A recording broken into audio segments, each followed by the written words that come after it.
Hi everyone, if you are moving to the UK for studies or you have just arrived, one thing that comes up pretty quickly is finding a part-time job. It's something most students think about, whether it's to cover rent, help with everyday expenses, or just to have some extra money for yourself. In this video, I want to share exactly how students are earning between 15 and 20 pounds per hour in 2025, and that too legally, consistently, and in ways that actually fit into a student schedule. We'll go through the best types of jobs, where to find them, and how to apply, and what you need to get started. So let's start the video without wasting any time.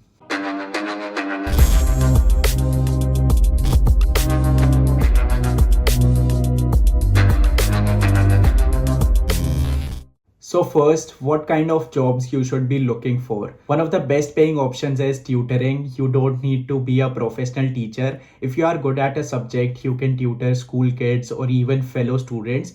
Some of these jobs are online too, which makes it easier, and you can earn anywhere from 18 pounds to 25 pounds per hour.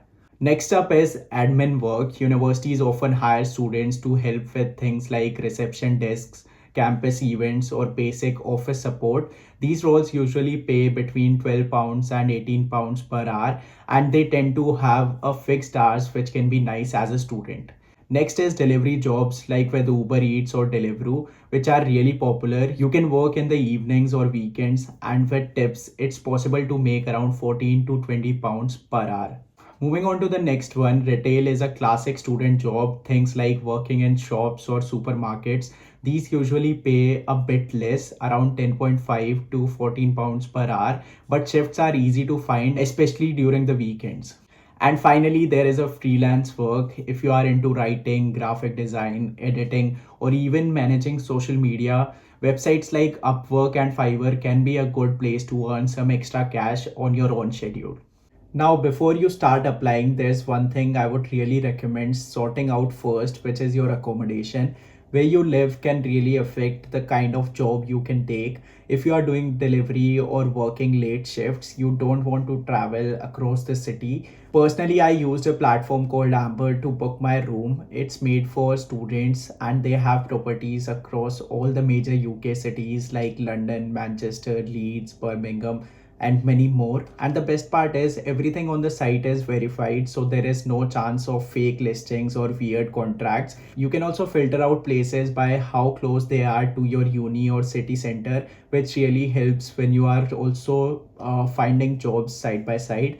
I booked my place before even flying to the UK. It was about 15 minutes from my university, fully furnished, and all the bills were included, which made budgeting a lot easier. And just to mention, they also offer 24/7 support, flexible move-in dates, and rooms starting from around 75 pounds per week. I will drop the link in the description box below if you want to check it out. Alright, so once your living situation is sorted, the next step is finding a job. There are a few websites that are actually helpful to start with. First is Indeed UK, good for all types of jobs. Then comes Student Job UK, focused on student friendly roles. There is also Save the Student, great resources with job listings and other money tips. You can try LinkedIn. And lastly would be Handshake. Many unis use this platform for student jobs, but my suggestion would be to not only rely on online stuff. One thing that works surprisingly well is walking into places with your CV. Try local cafes and restaurants or retail shops like Pret, Costa, and you can even try local independent stores.